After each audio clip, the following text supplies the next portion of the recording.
Good evening, everybody, and welcome again to another Airgun Guys. I know we are a couple minutes late. Not the end of the world, Travis. No, sir. Of course, Hi, everyone. You're up there in the end of the world, pretty much in your neck of the woods with the fires going on. You're everything all right up there? Yeah, I'm back home. I want to first thank God for protecting my property and pets. And then I want to thank the members of the GTA for all the wonderful emails and correspondence and personal messages you sent to me and my family. So thank you very much. But yeah, everything's good. Cool. Well, today we've got an interesting show kind of planned out. We've been talking a little bit before about really what we want to do with the GTA and the great resource that it is, because I mean, that's what we got here, right? I mean, Yes, sir. It's a huge, wonderful place. Hey there, Daniel. It's a huge, wonderful place where people can come and learn about air guns. And Yes, sir. I mean, there was an announcement you've been wanting to make for a while. I've sort of made it, but I didn't know if you officially wanted to make that announcement and about the GTA and whatnot, or not. Let's do that. Let's do that a little later in the show. All right. Yeah. Let's do Anyway, so first things first. I got a reason why. But go ahead. First things first. AirgunWeb tipped over 80,000 subscribers here. Must have been nice. So that was pretty awesome. That's big time right there. You know, that's kind of cool. I like seeing those numbers. I'd love to hit 100. Hey there, Raphael. I'd love to see 100,000 at some point, which kind of gets us to something that it kind of is a great segue into really what I wanted to get into tonight. Oh, cool. I'm glad you got the Eagle Claw. That is a great gun. Yeah, that's a nice gun. So recently, in fact, it happened a little over a week ago. I was out to dinner with my wife and my sister Cheryl, who Travis. She sent me a screenshot of Facebook having basically a video we had, which was Ben out pesting. He had some skunks that were taking his turkey eggs or chicken eggs or something. And so he killed them with the Rex P, I think a modified Rex P. Well, that video had over 500,000 views on my Facebook. Wow. Yeah, it was a lot. That's amazing. And they just took it down.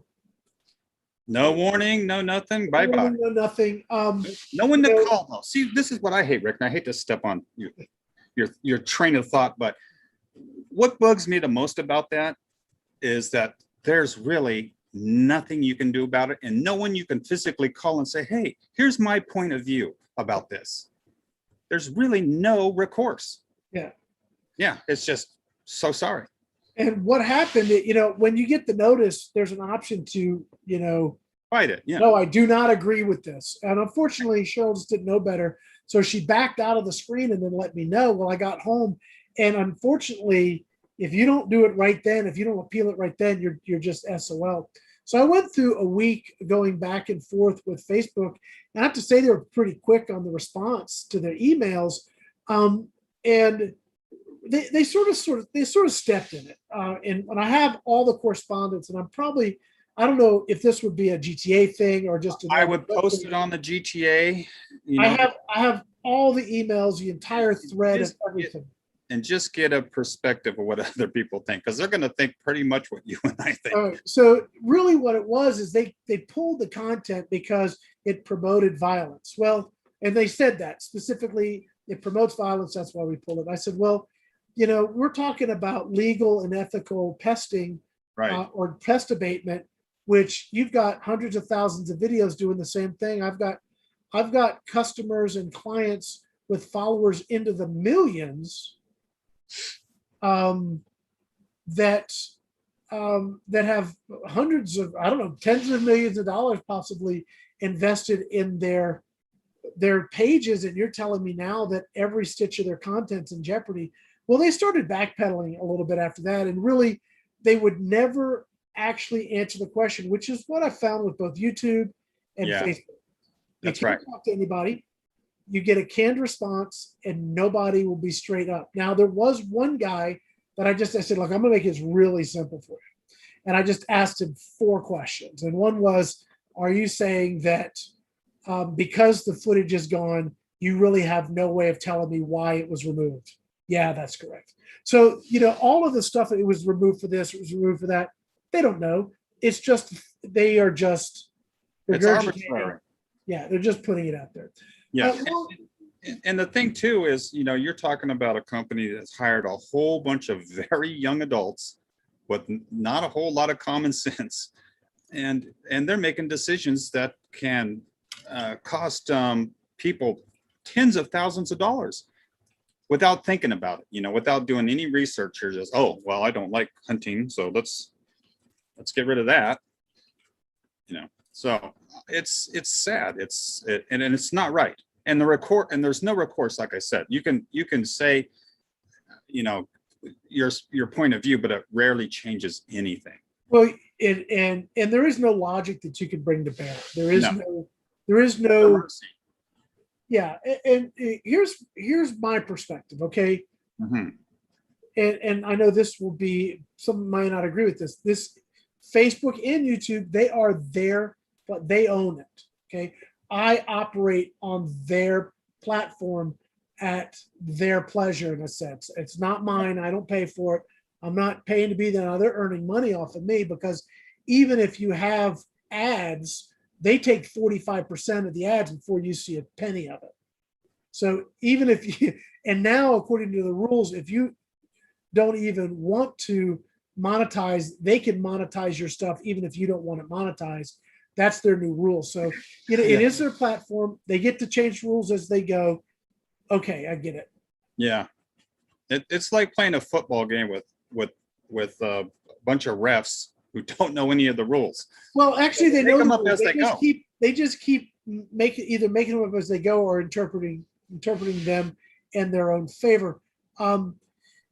So my thing is that I actually, if there's a clear set of rules, I'm happy to operate within them. Exactly. That's true. But without that clear set of rules, or one of the things the thing that sort of tipped me over the edge in this whole thing was one of the ladies I was, yeah, thanks, Hemi. That I have done. It has been a long time I've been doing videos. One of the things they said, like, basically, trust us, it was reviewed fairly. And I'm thinking, how can you even say that? If it was reviewed fairly, who reviewed it? I'd like to talk to them. Yeah, I'd like to speak with that person. Is that not a fair? Yeah, I have my point of view, and I'd like to express it to somebody. I mean, I'm asking you, tell me exactly the violation. Where are these rules?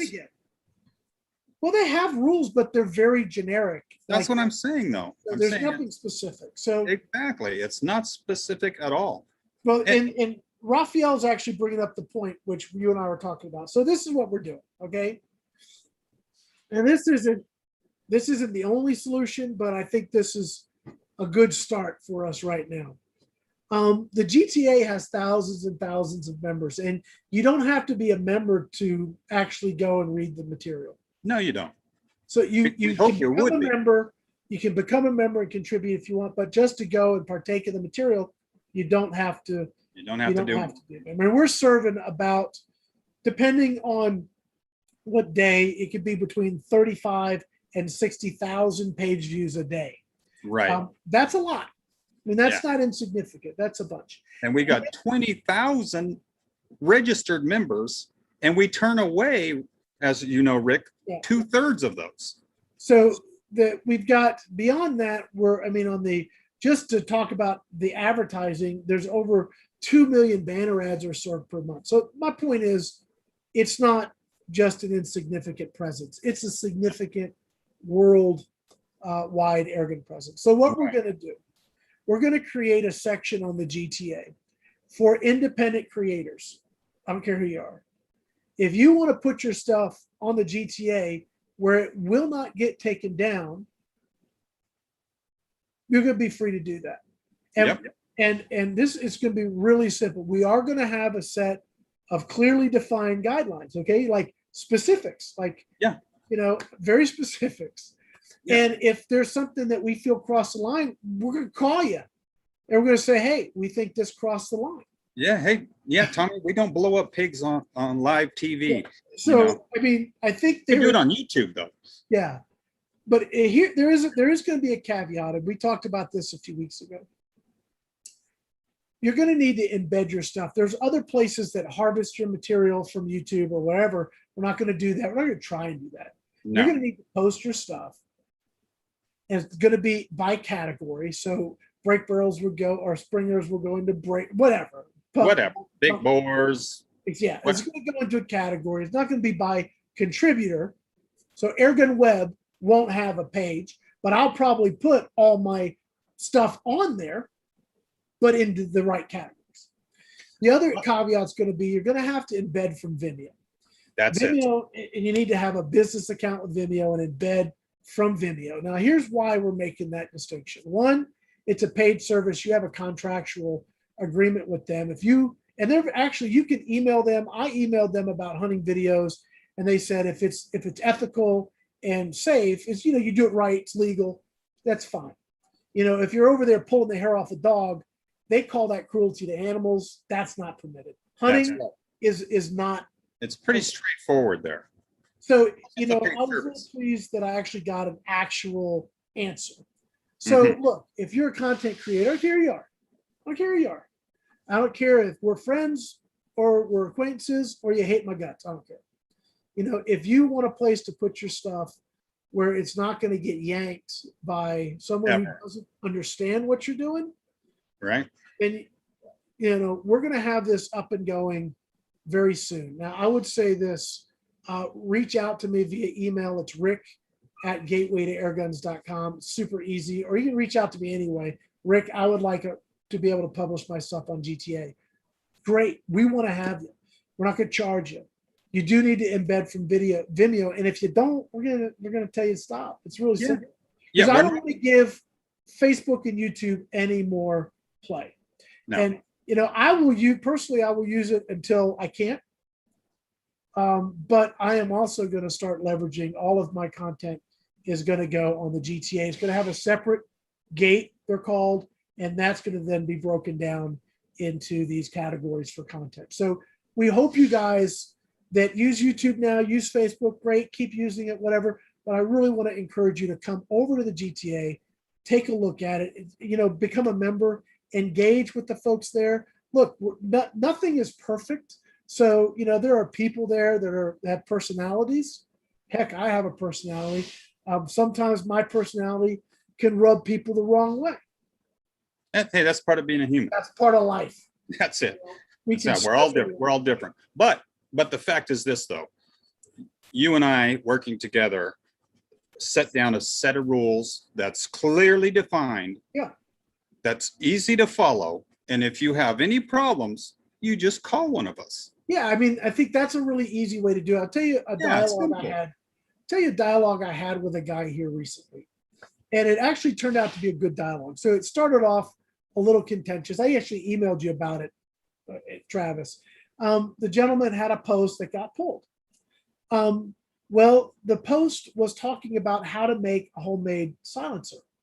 Right. Well, clearly in the GTA rules, you can't do that. You may want to do that. You may think it's okay to do that, but the rules clearly say don't do that. Exactly. So if you do that, you just simply didn't read the rules. Yeah. So when you join to post and do things, you have to agree to the rules. There's not a lot of them. There's there really isn't. 20 rules, I think. There's not very many. Really clearly defined? Very defined. And they've been there a long time. They're not rules I just made up. The website's, 20 years old. Yeah. So they've been there a long time. And they've had very little modifications. The original owners did a pretty good job getting things set up, and they understood the politics involved. So and things may change, but I think there's a difference between air gunners that care about the sport first, making up reasonable parameters that people can follow, and a bunch of people that don't know an airsoft gun from a 12-gauge shotgun from a banana, making rules that don't make any sense. Yeah. And here's the other thing too.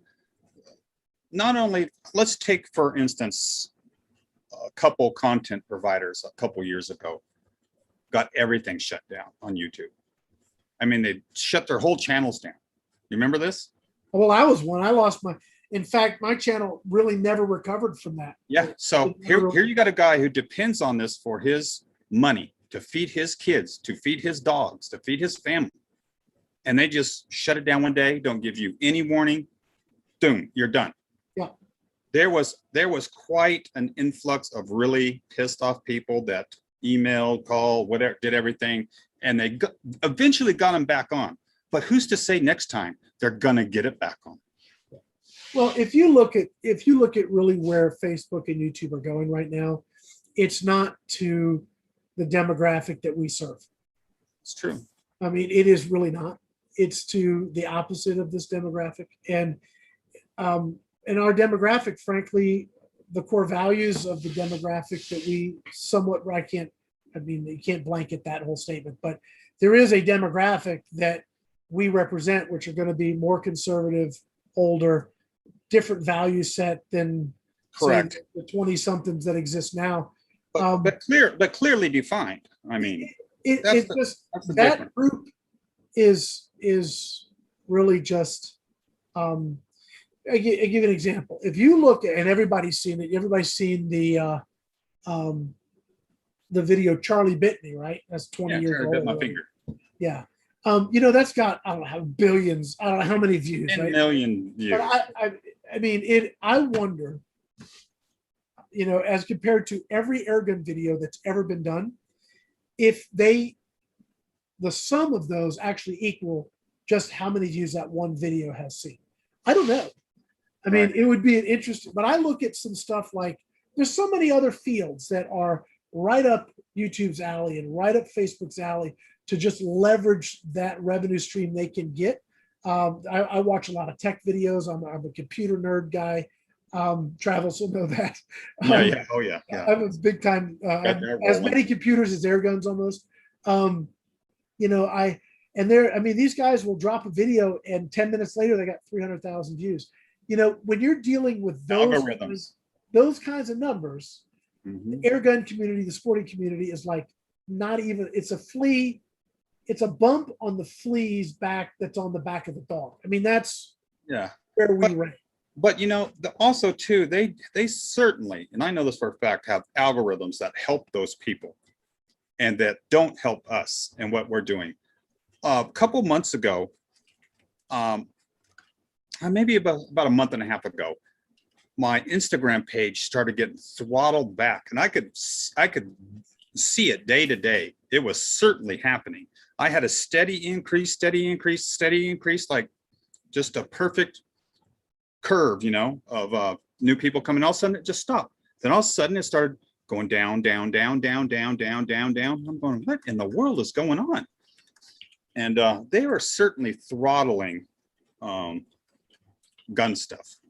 They're throttling it back, and they're doing that on YouTube too with their algorithms. So there's a lot to it, Rick. As you know, it's not it's not in anyone's favor that are pro gun, pro air rifle, pro outdoor shooting sports, any of that.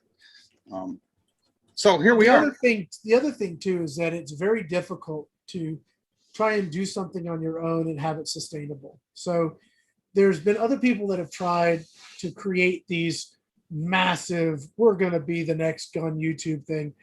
They've had a real struggle. And part of the struggle is that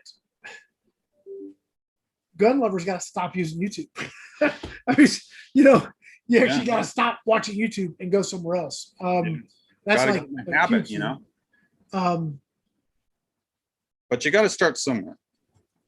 Yeah, I mean, and I think all it's going to take, and I'm sure this is going to happen in the near future, is another one of these YouTube shutdowns. Where we're not allowing anyone to handle live.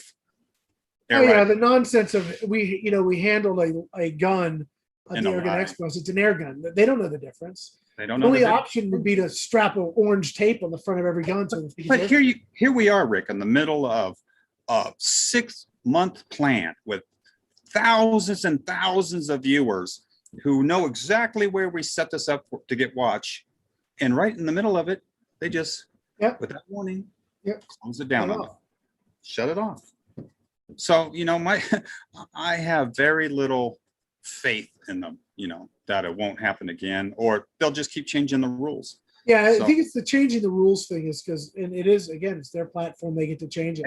it's their Um, sandbox, Yeah. So we'll just have our own sandbox, and we'll just have our own sandbox, and you know what? And anyone who wants to play in it can keep playing in it as long as they follow a very well-defined set of rules. I think it's our only recourse right now. I hope folks will, I mean, we're looking to have this up and going by the end of the month. So like by August 1st, we should already have content there.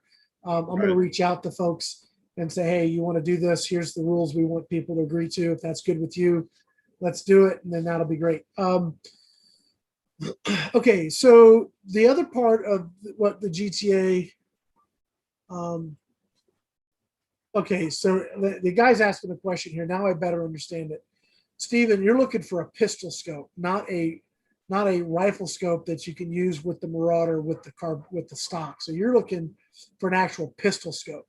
They are few and far between. BSA made some. I don't even know if they're still around. The pistol scopes are around anymore. But you're probably going to need to go to like Optics Planet and look up pistol scopes, because pistol scopes for air guns, I have not seen them in a long time. But if you're looking at something to use it as a pistol, yeah, that's rough. BSA had some because you need the long eye relief. That's way Yeah. out here. I'd probably have a 2-6 or 2-7, an old one sitting back in my Conic somewhere.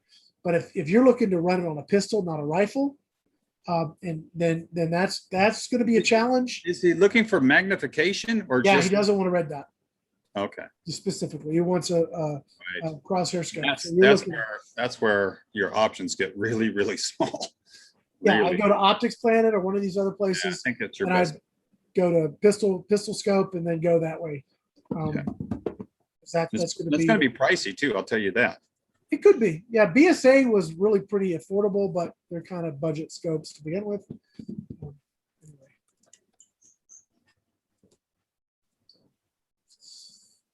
Okay, so there's something I wanted to say. So we're talking about the categories, Yeah, no, we are that. I was actually going to transition into something like just some airgun stuff. If people had questions or whatnot, and going to ask you. I know you've been gone for a week. Did you do any airgun stuff while you were away? Not really. I really, really wanted to, but unfortunately, I didn't have. I was in a hotel room, Rick. Oh yeah. Stoved up with a laptop, and I just kind of dealt with some stuff that I could deal with. I managed to get one video out right before I left, so that was kind of interesting. Kind of hard to shoot a gun, when you got smoke and helicopters flying over at the same time. Look like a makes it now. Yeah, it makes it look like you're in a military scene, Yeah, I guess I could have done something like that, but yeah, paint your face all camo and stuff. Yeah. Go after the nasty squirrels or something. Yeah, it was rough, man. That was a rough week. I'm glad it's over. Guys asking about Discovery Optics. I don't know anything about them. I do. Go ahead, Travis. Been using them for years. Yeah, they make a great set of optics. The VT line, their HD line's really good. Look at their HD scopes. They make, they make? One that's a 35 millimeter tube, HD, 30 with a 35 millimeter tube. It's a little bit of money. It's a little bit of money, but it is fantastic, man. It is a really good scope. Guys asking about, Chuck's asking about the best ammo for the 25 cal Eagle Claw. I ran JSB Slugs, which shot really well.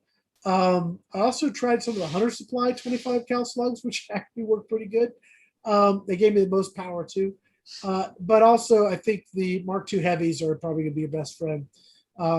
They're just heavy pellets. What was that noise? Travis got to go unplug a compressor.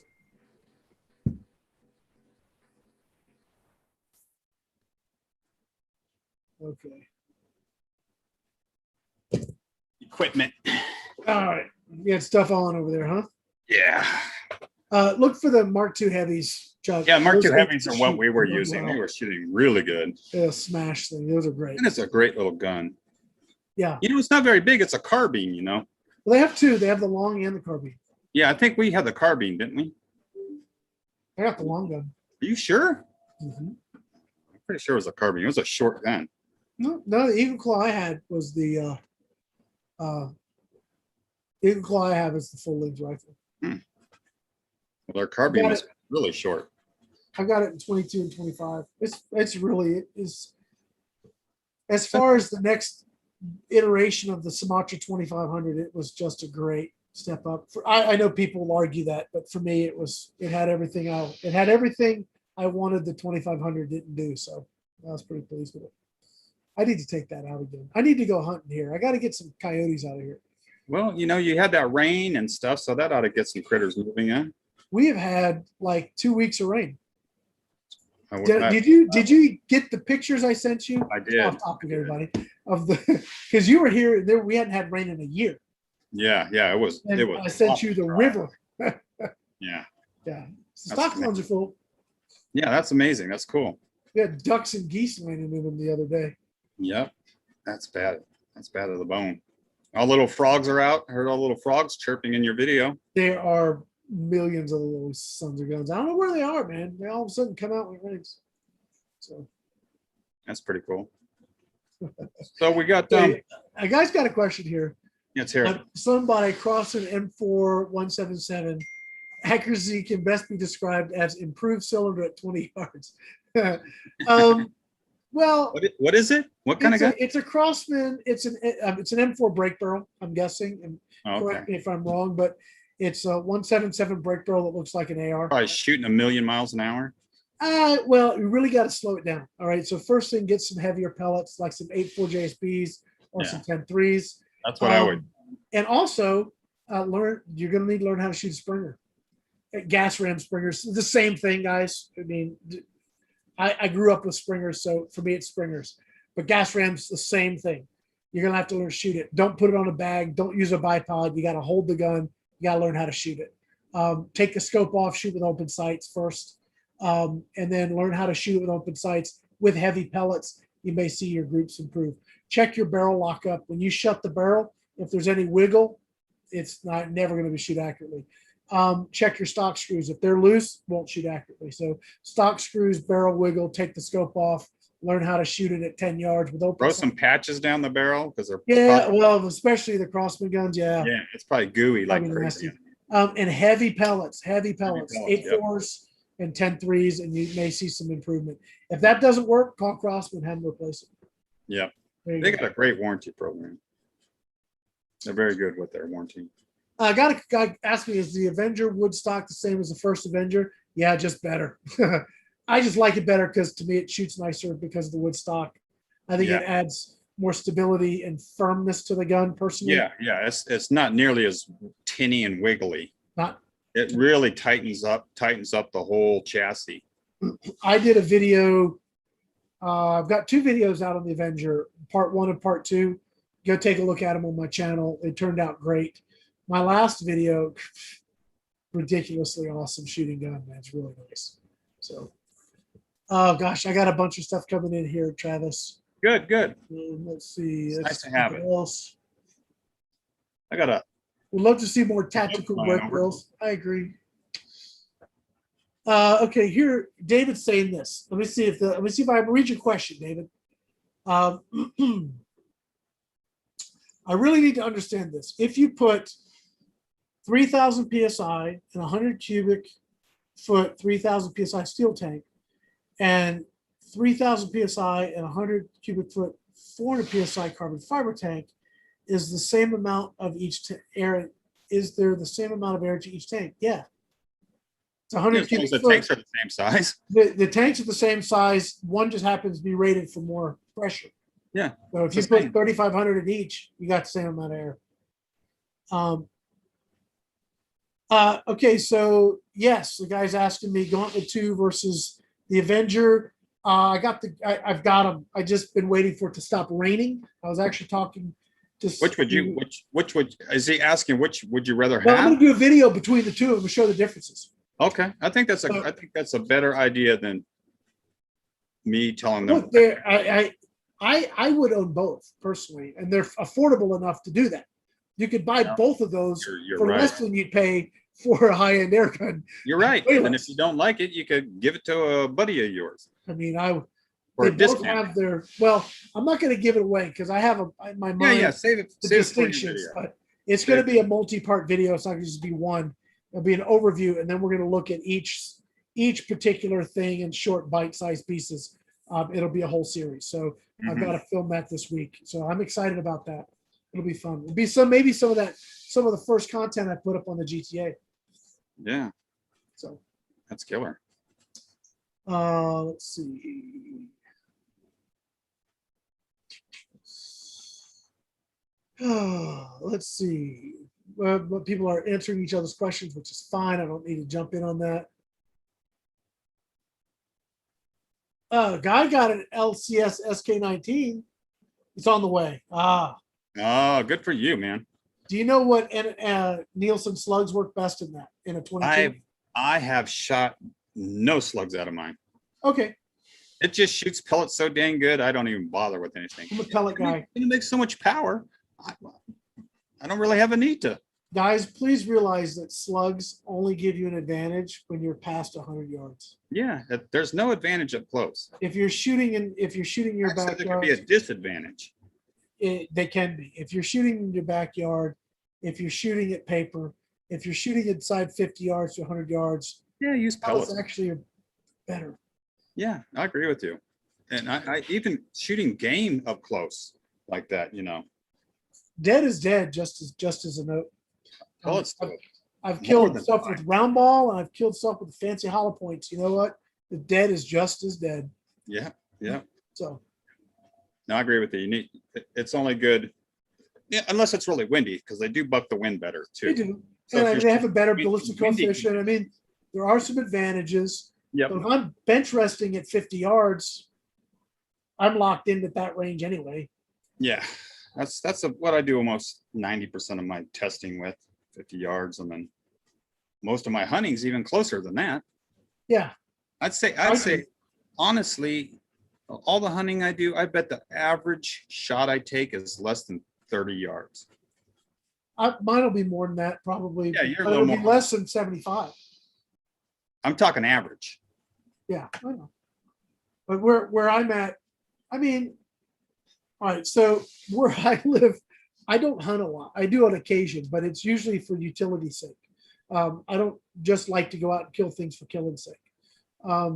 Maybe as a kid, as I was younger, I did, but now as I've gotten older, I just don't find any pleasure just to take something's life. It just doesn't do anything for me.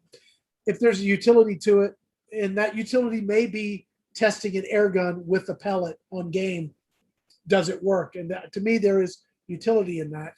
But I won't, I may take a jackrabbit, not 30, and then I'll use it to bait a coyote. But for me, I go for utility. But around here, the jackrabbits, because I don't hunt a lot, you can literally step out your truck. They'll sit right there 8 feet from you. I just can't do it. I mean, it's just too unsporting for me to do that. So I tend to just. I'm similar like that. I've passed up so many shots before just because it was so bloody easy. I know it sounds silly, but I just, I'm like 10 yards from a gray squirrel, and I'm out hunting gray squirrel, and I just go, meh. Yeah. Here's a couple questions here. So,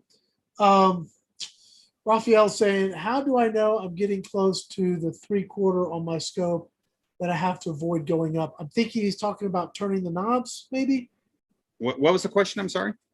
Yeah, let me read it again. Then we've got some more questions here. How do I know I'm getting close to the 3/4 on my scope that I have to avoid going up? And I'm wondering if he's like talking about the turrets adjustment range. Well, you go all the way down, go all the way up, find out how many clicks there are, and then do the math. Stay within the middle. That's how I do it. Yeah. Here's another question. If you are shooting groundhogs out there, have shot groundhogs with 30 impact at over 200 yards. We don't have any groundhogs here. We have some small ground squirrels, but Travis knows where I live. you're never going to get a 200-yard shot here. Too much brush. Now I've But done. I do go out to Cedarville and we hunt ground squirrels out there, and it's wide open. And yeah, we got plenty of 200-yard shots. Yeah. Now I've done that. I was going to say I've been prairie dog hunting both in Seligman, Arizona, and also in New Mexico, that's fun. Yeah. That is utility. What's his fun. question though? What's his Well, question? his question is about get to that. What's the longest shot you've taken? For me, it's about 165 yards. What's And the that was longest with a I've taken? pellet? Huh? What's the longest I've taken? Shot? Yeah, longest shot you've taken. Yeah, on like game. Probably 250-ish. Yeah, not The me. same place I'm talking about. But see, what we do is we get set up, and we have rigs specifically set up, and we got tables. We're sitting on a bench. Our guns actually in a vise, and we just kind of rotate it like a turret. They're in a turret vise, so it's super stable. And then we're shooting slugs out of a 22 going really fast. Yeah. So it's specifically set up to shoot 200 yards. Yeah, I was shooting the Air Arms twin cylinder 22 cal unregulated at prairie dogs, and that's what I was taking them at well over 100 yards regularly. Longest was about 165. Joe shoots 200 yards plus all the time with his 177 slug shooter. Yeah, matter of fact, my next video is going to be on the Air Arms S510 stealth carbine in 177 that we were shooting at the expo. So that's next. That gets filmed tomorrow, I hope. Here's a good question. What do you think of the Evanex Maxim L50? Why are they so hard to find? Well, they're hard to find because I didn't order any. I have the 45, and let me tell you why I got the 45 and not the 50. I've shot the Sniper 45, Sniper 50. They're the same gun. Maxim L 45, Maxim L50. The 45 is better. I did not get the 50 because it does people a disservice to buy it. The only ammo that runs for anything in it is round ball, which is fine, but it doesn't run well in the sense that it doesn't always feed well. The 45 gives you the same energy, but the ammo choices are much greater. You have a lot more options in 45 than you do 50. You have the same power, and you have higher velocity, more velocity, better penetration. Mm-hmm. Yeah, it's a better option. Yeah, and that's why the Maxim L45 got them. I got a bunch of the Conex. Yeah, I would definitely www.airgunproshop.com. Yeah, the 50's not really up to power like the 45 is. Now the 50 Rex, different story. The valves in the back, completely different system. But this is essentially a rainstorm jacked up to 50. Yeah, exactly. And it's too much. And it just is. That's why I didn't order any. I mean, I could sell them. I have Sniper 50s. It'd be a disservice to everyone. Yeah, I mean, I got the Sniper 50s and 45s, and we sold out of the 45s before the 50s. I think I have one or two left of the Sniper 50s. Man, I've been dying to shoot my Rex, but it's in Texas. I'm in California. Yeah. I got to get back to Texas to shoot my Rex. When are you coming back?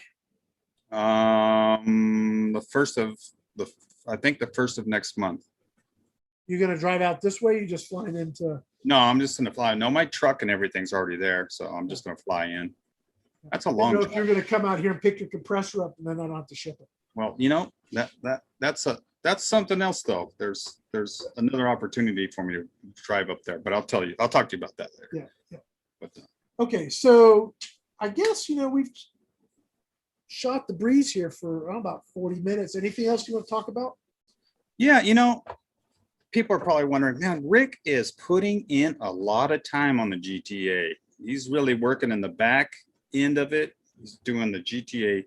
He's going to build the GTA fun shoot facility on his property so the GTA can have a lifelong place to go to instead of being shuttled around every couple of years to find a place to shoot. Yeah. On Rick's property, we're going to build I think 5 or 6 bay covered shooting bays on his range. I think we're going to rearrange the range also a little bit. There's going to be camping and everything there. And Rick also is, which they don't know, is handling all of the back end stuff on the GTA, which is a lot of work. and gathering all the information too for things like we're talking about doing, hosting the videos for everyone. So you probably wonder, why in the world is Rick doing all of this? He's not doing it because he gets a free GTA hat. No, I actually paid for these. No, I did pay for that. That's how cheap I am.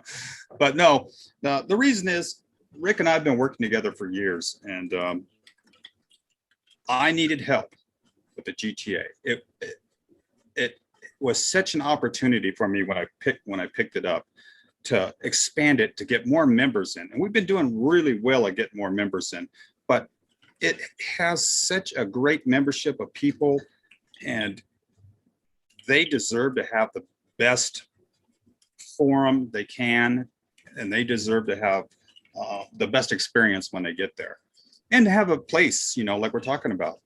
So I called up Rick and I said, Rick, how would you like to be my partner in the Gatewaytoairguns website? He thought it over for about 7 seconds, I think. No, anyway, it was longer than that. And yeah, so we became partners. We're now co-owners in the Gatewaytoairguns website, and we're going to use both of our talents. We have a totally different set of talents that we're good at, and a lot of people I know and a lot of people he know are different. So we're bringing it all together, and going to host this website and this video archives and a lot more, and the fun shoot and the Airgun Expo too. And we're talking about maybe doing that twice a year. So there's a lot that's going on. It's something that one guy can't do. Yeah, it was kind of a match made. We're still deciding out exactly where, but it was certainly has been fortuitous. At least, I mean, the expo was a good example of you and I working together with different personalities. Yep. and coming at things from a different angle, but getting it done. I mean, and some people have called me and said, Rick, thank you so much for the expo, because I actually know what kind of work that took, and people a lot don't really know, but it was massive. And the fact that it actually happened, the whole week happened, and every sponsor was represented properly and well, and every segment was captured. That is, even without the YouTube. That was somewhat miraculous. It was. So, but those are the kind of things that both Travis and I are able to do together. Yeah, it's an undertaking. And I see the GTA as a great resource and opportunity for the sport to have an arc. Yeah, an arc of information that like is a safe place. Yeah, it's like a safe place for air gunners. To know that the video content will always be there. No one can steal it from us. YouTube can't steal it from us. Facebook can't steal it from us. The fun shoot will happen again next year, and we'll have a facility built for it. And so we won't be going from this place to that place. We'll have it locked down, and no one could take it from us. I mean, it's I've always had, well, not always.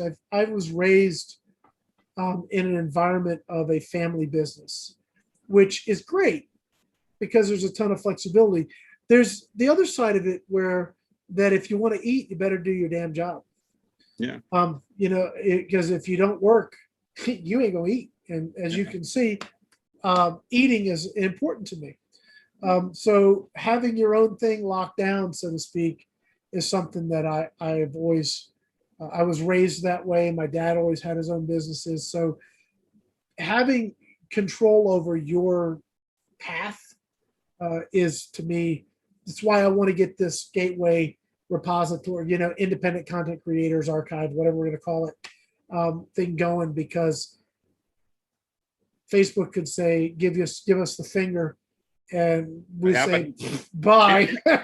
See ya. 2 seconds from now or a year from now. But I mean, they've done it before, and then they keep doing it. So I don't see things going back the other way. And with what we're seeing now and the trend of really where their heads at, yeah, I mean, I find it I would say comical, but sad, really. It is. They're beating Yeah. the drum of tolerance, but only tolerance for that which they approve of, Yeah. which is not tolerance. Yeah, there's a lot of different kinds of people who enjoy a lot of different kinds of stuff, and to, just randomly pick who's going to Well, enjoy. if it was random, that'd be great, but I don't think it is. Okay, so any other gun? Oh, there was a gentleman. Oh, yes. I was almost forgot. Daniel, forgive me. Okay, so he asked me if I have what I think of R10s. Freaking awesome guns. Great guy. Love them. Yeah. Love. The only thing I don't like about the R10, and they need to fix it, it's got a rear bolt and they need a lever. It needs a side lever instead of the rear bolt. Other than that, Why they haven't done that yet? well, yeah, they can do it. They're just there are certain companies that just don't ever want to change anything. They just keep making the same thing over and over and for decades, and they're content to do so. BSA is one of them. Now, hopefully, they'll come out with a side lever at some point, give you that mechanical advantage. But the R10, there was an R10 177 I did a review of. Oh, it's probably 8 years ago now. I regret sending that. I should have bought it. That's how I still love it. I have a beautiful R10 walnut stock sitting in my Connex. It's absolutely gorgeous. I have a beautiful camo R10. It's probably in 22. I have a custom built 25 cal carbine R10 that needs some reg work because it's leaking. But man, I love the R10. Beautiful guns. I do too. I think it's a great gun. We know how well it shoots. It shoots fantastic. They make exceptional barrels. And the value per dollar is pretty high. Yeah. I think they're actually more affordable than like Air Arms. They're a little bit below that, but they shoot. They shoot, man. They're Don't shooters. give up anything with them. Yeah, that's why they don't change anything with those guns, because they work so well. Yeah. And there's also a joy sometimes when I'm racking a bolt. Sometimes for me, I just kind of enjoy it. So here's a gun for you. Now, we didn't have it at the expo. I had one and I can't find it. Now, that's very unusual because all my stuff's in one place. So I hate to think it grew legs and walked away at some point, but you never know. If anybody, here's a little pro tip. All right, everybody listen up. If you're wanting a fun backyard, affordable, accurate, fun, I said that once, but I'll say it again, air gun that shoots like your bolt action firearm, Umrex 850 M2 CO2 gun. It's got a great trigger. It's got an 8-shot bolt action magazine, or bolt action with an 8-shot rotary magazine. It's German made. Absolutely beautiful gun. It's got a 1/2 UNF on the front, so you can put a suppressor on it. It's got rails on the side. You can put a bipod on it. It's got enough power you can hunt small game with it, and it's really affordable. I mean, it's a PCP class without needing the tank and everything else. I got to feed CO2 to it, and it has the limitations that CO2 has. But now Umrex has the adapter that you can put on your regular 88 gram guys that let you take it off and save the CO2. So you don't have to leave the big 88 in it all the time. So if you guys want a fun, now look, it's not 20 foot-pounds, it's 10, right, or 9.5. But in 22 cal, that's more than enough for small game. And it's super accurate. Really great little gun. So that's, if you want just fun, super fun in the backyard, that is great, man. Out to 35 yards, you put all your shots in the dime. Really great little gun. So anyway. Excellent. Beeman R1, that's another gun I want. Scott, don't let go of that. Oh, if anybody has an ASP 20, or an LGU. Or an LGU, both of them. Actually, I might be able to get my LGU back. So thinking of that. I'll think on that one for a little bit. No, the LGU is amazing. I wish Joe was here. He could really say amazing better than anybody else. His amazing is amazing. But yeah, no, the ASP 20 would be a gun if you can get your hands on one of those. But They quit making them. Makes no sense. I'm looking at people like they're talking about the LGV being so awesome they can't find them. It's another gun that was probably more expensive than they could justify selling it for. And that's because of the what it engineering breaks in it. down to. Oh man, awesome. An 850. I actually do have one. I'm going to do a video of it, but let me see if I can get you one. Hold on. They had a couple last time I looked at my distributor. I'm about to find out here. Let's see. Yep, they're in stock. I got in 177 and 22. So, yo, he's here. Joe's here. Hey, Joe. Amazing. Yes. David. Yes, I can. I don't have one in stock, but I can get one. So just let me know if you want one. Joe, we're about wrapping up, man. So Yeah, where's the prairie dog killer been? He's probably been out killing prairie dogs. Killer. He's probably been out swearing at me because one of the products I sent him died on him before he had to go on a hunt. But I did replace it because I'm that kind of guy. You're top notch, bud. You're top notch. Yeah, well, I don't know about that. I don't care what Joe says. Yeah, I know. Well, I'm looking forward to Joe showing me my SWA shotgun smacking the crap out of a coyote. That's Oh yeah, what and I he's want. got, and I think he has the night vision scope set up too, doesn't Got he? the LTV. He's gonna do some ratting with this Joe. fusion. Yeah, it's gonna have fun. Yeah, he walked out with quite the package, didn't he? You've been crying over. All right, Joe, you should be up here. You're not texting fast enough. He's going, sorry, been crying over pellets. Yeah. Or maybe the lack of them. Boy, Okay. I've been hoarding my little stashes like, oh Really? yeah. Oh man. We just got some pellets in, by the way. We got some 18-13s. Oh, I and need some those. 25-4s. You know what I don't have? 30 cal stuff. Really? I actually have cases of 30 cal. Really? Oh man. We'll talk after if you need some. I've been shooting these Vortex hats and Vortex 30 cals because I couldn't get any JSB. Well, actually, hold on. Let me see those. It's all fuzzy, dude. The Vortex, unless they changed them, the Hatsan 30s are JSBs. No, these are not. Those are not. No, they don't even look like them, man. They used to be. The Hatsan 30s. Their lead is so hard, and look at the color. I don't know if you can. They almost look like they're made out of steel instead of lead. They're harder than hell, though. Anyway, I'm not gonna. As far as the Grizzly Pro, I don't know that gun, but if it's a typical Gammo,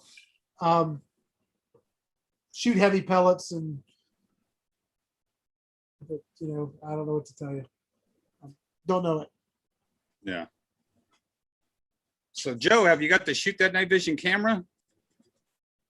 Well, we don't want to talk about that because the one I sent him kind of had a hiccup, so I sent him a different one. Never mind, Joe. Never mind. Yeah. Money has it. He broke it though. Nah. So we got it. We got a new one out to him, and they're fixing the other one. So. Oh, good. Oh, good. They're probably gonna find little prairie dog hairs all matted up in it. He probably used it as a bat, hit one on the head with it. Daniel, I got some Hades. Don't have a lot, but I do have some, so we can take care. Boy, you better not be telling people you have ammo, or your phone's gonna be ringing off the hook tomorrow. Look, I actually got to return a guy's phone call I didn't get back to today. You want some 30 cal polymags? I actually have 30 cal, 22s, 25s, 177. Yeah, I was testing 30 cal right before the fire storm came in, and I just couldn't find anything anywhere. Sad thing was, I thought I had some, and then when I went up there to get them, like, uh-oh. Then I'm looking everywhere. All my normal distributors sold out. Like, oh geez, I got to get this data in, and the guys need it by the end of the week, and I've got no pellets. Yeah. All right, so here's a couple of questions just for general giggles, and then we're going to go ahead and wrap it up because we're coming up to the hour here. How did the airgun compressors that are offered on Pyramid Air? Do you believe that the Hill compressor is the one that would be most dependable over the years for longer lasting operation. Yep. If you are going to just fill your gun, the Hill is my choice.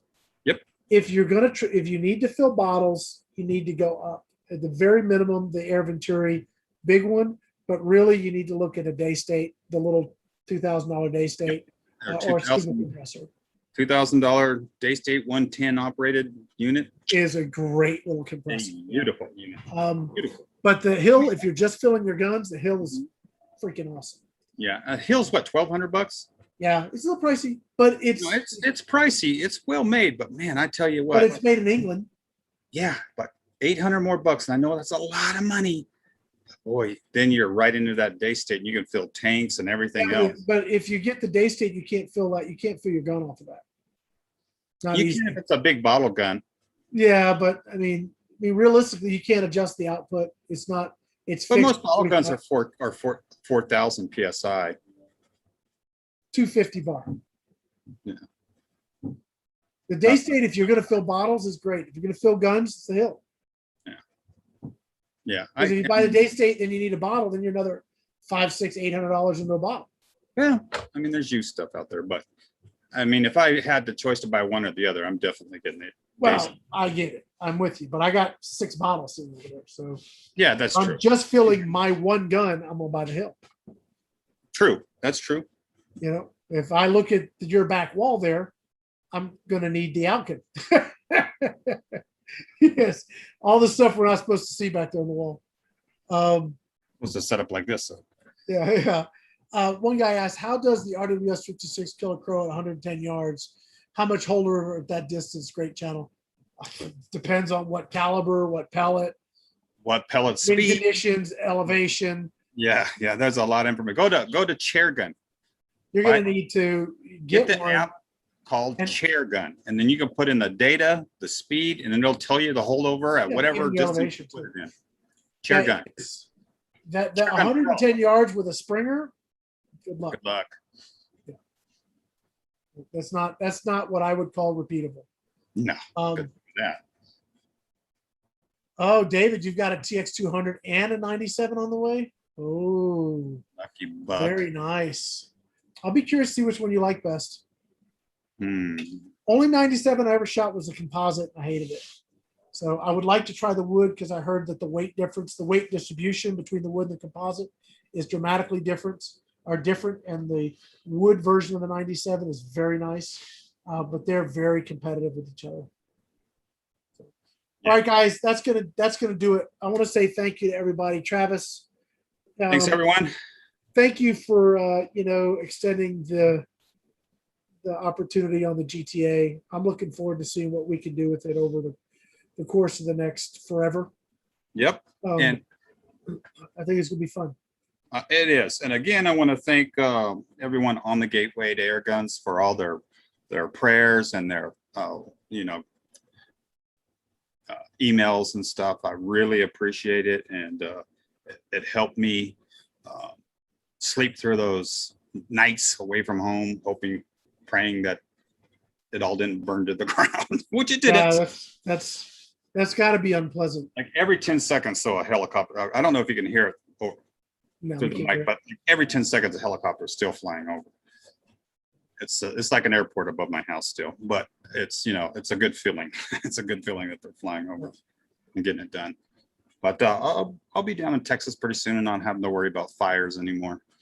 Yes, just no water. fires. No fires. Lots of water.